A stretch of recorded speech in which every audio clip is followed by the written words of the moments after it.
So what we've got here then is the probability that somebody gives a low score as calculated by the Logit model, and amongst all the output that R produces, the thing to really focus upon here is this table of t-statistics, and we interpret this in exactly the same way as before.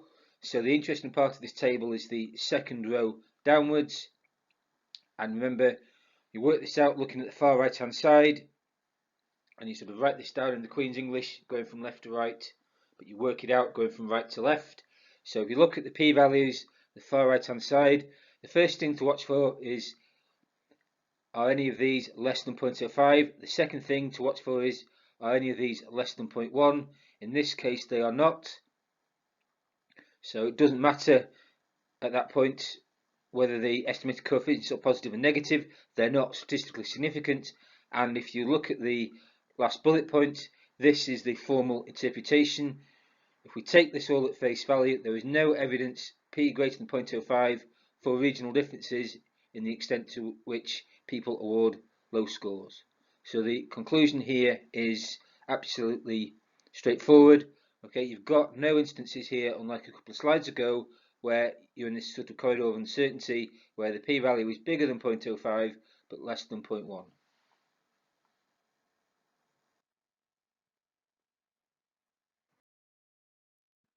Here it's the same thing but for the probit model, and again just wanted to reinforce that there is this subtlety here in terms of the interpretation, and that you might reasonably expect and anticipate that similar models should give you a similar interpretation and similar results for the same practical data set.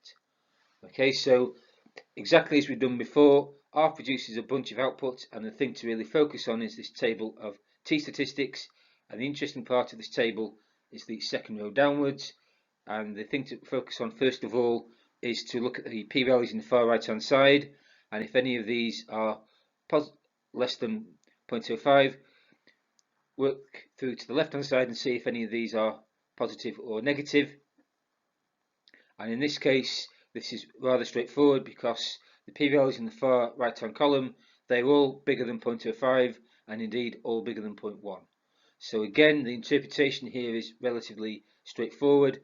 So if we take this at face value, we've got no evidence here, p bigger than 0.05, for regional differences in the extent to which people award low scores. So again, in terms of the interpretation, there is a subtlety here in that we've very definitely got, in this instance, two similar models giving you similar interpretations for the same set of data. So this slide asks rather blandly, what is the probability that somebody will sit on the fence? So what this is really meaning is that what is the probability that somebody awards a medium score?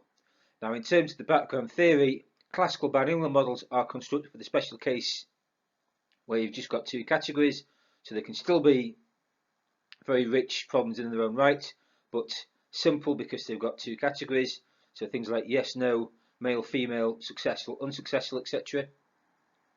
Now here we've actually got three categories: high scores, low scores, medium scores. So we can describe this whole system with using 3 minus 1 which equals 2 regression equations to separately estimate the probability of getting a high score and the probability of obtaining a low score. So mathematically, calculating this probability that somebody gives a medium score should be a redundant step.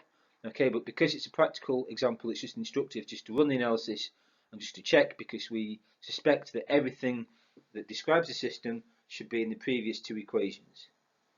It says there mathematically, if you've got n categories, you need n minus 1 probability equations. So 3 categories, 2 regression equations, 2 categories as in the classical case, just 1 regression equations. So the technically correct analysis would use multinomial regression models, beg your pardon, corresponding to multiple categories. Here we're just going to use binomial. So in terms of computing the probability of a medium score then, so we've got the same set of basic commands in R as you've seen previously. So remember, R is like a robot, it will do exactly what you tell it to do, nothing more, nothing less. And what you've got here is this separation between the computational phase and the summarize the results phase. Okay, so R is like a robot, it will do exactly what you tell it to do, nothing more, nothing less. So in this first computational phase, what you've got is a generalized linear model. Now this should say, I beg your pardon, y medium related to region, family equals binomial, telling R to fit a probability regression model, and in the second case to fit a probit version. In the first case will fit a logit version by default, and then the summary step under the third bullet point. So summary medium1.glm, and just to again re-emphasize that this name here, medium1.glm, must match exactly what you called it earlier in the slide. And again, summary medium2.glm, that name there must match exactly what you called it earlier up the slide. And again, just to re-emphasize, there is this subtlety in terms of the interpretation. You'd expect these models to serve as a cross-check of each other in applications, and similar models to give you similar interpretations and numerically similar estimates in any practical problem. So in terms of the results then, so R produces quite a lot of output. Again, the thing to look for really is this table of t-statistics, and it's again the second row of the table downwards. Look on the far right hand side, and what you would do is look to see any p-values if they are less than 0.05, and then work your way to the far left and see if the effect is positive or negative, and then you would write this down in the Queen's English working from left to right. Now in this case it's much more simple because all the p-values on the right hand side are all bigger than 0.05 and indeed bigger than 0.1, so none of these are in this sort of corridor of uncertainty between 0.05 and 0.1. So you can say here at the bottom of the slide, there's no evidence p bigger than 0.05 that the probability of awarding a medium score depends on the region. Okay, so this is technically a redundant step, but it's instructive, I think, here just to double check, just to emphasize that you are being rigorous and you haven't missed anything. And this sort of level of rigor, this persistent checking, being a bit like a detective, is something to really emphasize whenever you've got a practical data problem. And it's sometimes easy to miss this if you focus too much on just the purely theoretical side. So we've done the same for the probit model, and again it's this table of t-statistics which is the main thing to focus upon, and indeed, as with all the previous examples, focus on the second row of this table downwards. Look at the p-values on the far right hand side, and again relatively straightforward interpretation in this case, precisely because all these p-values on the right hand side are all bigger than 0.05.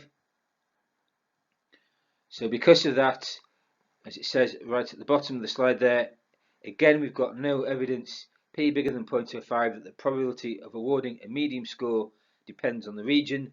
So this is significant for two reasons here.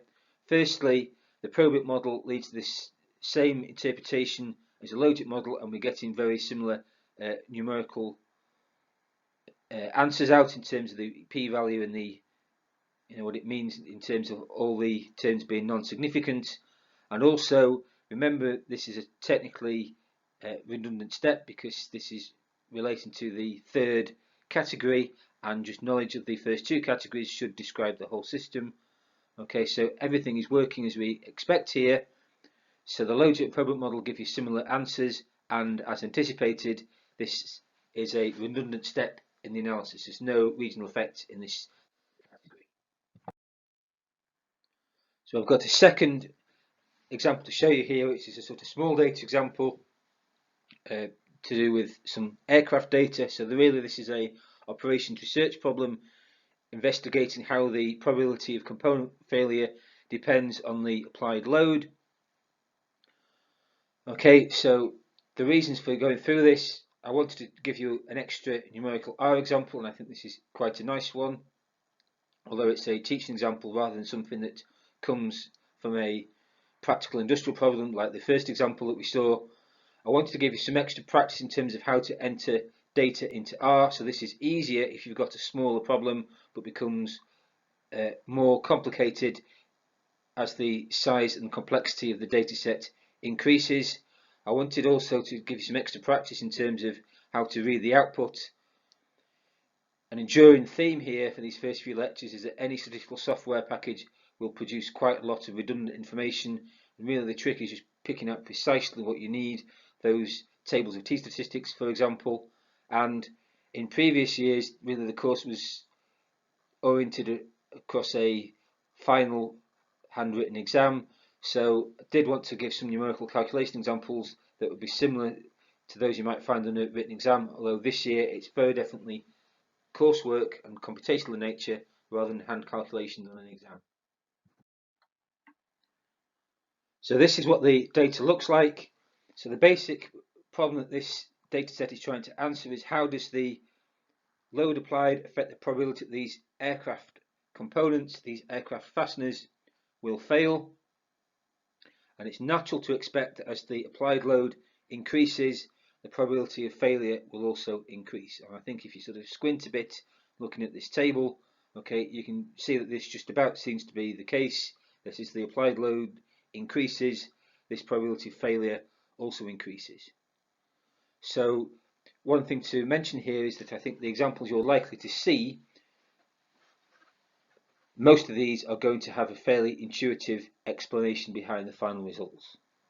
Okay, so this second probability regression example gives you then an operations research application to this failure of aircraft components, how it depends on the applied load, showing you again hopefully that these models do have a potentially very broad application to business and finance.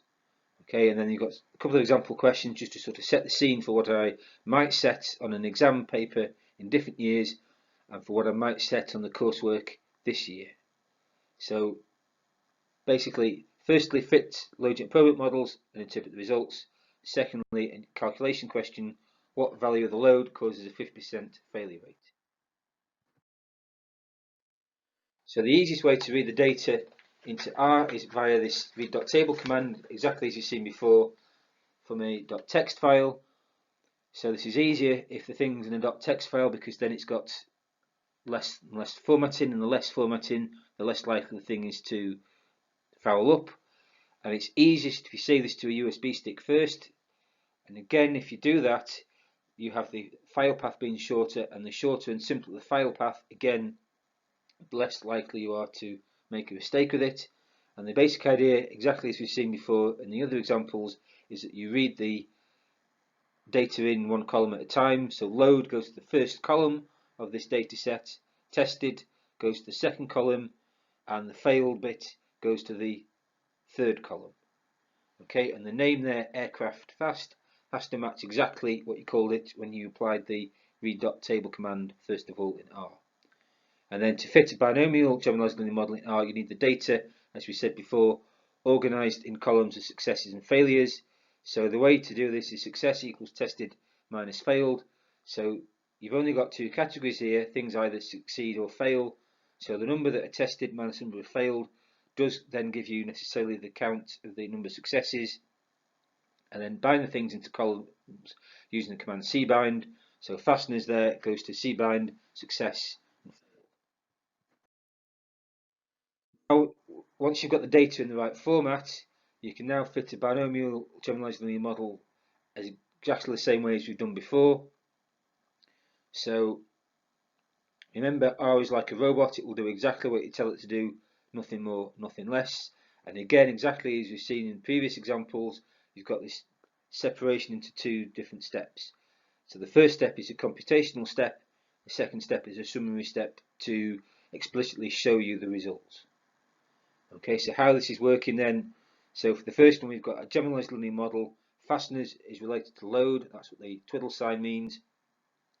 Family equals binomial, tell R explicitly that you're doing a probability regression model, call it something logical, a.glm there, and the summary a.glm, that's going to match exactly the name that you've defined it in the line above.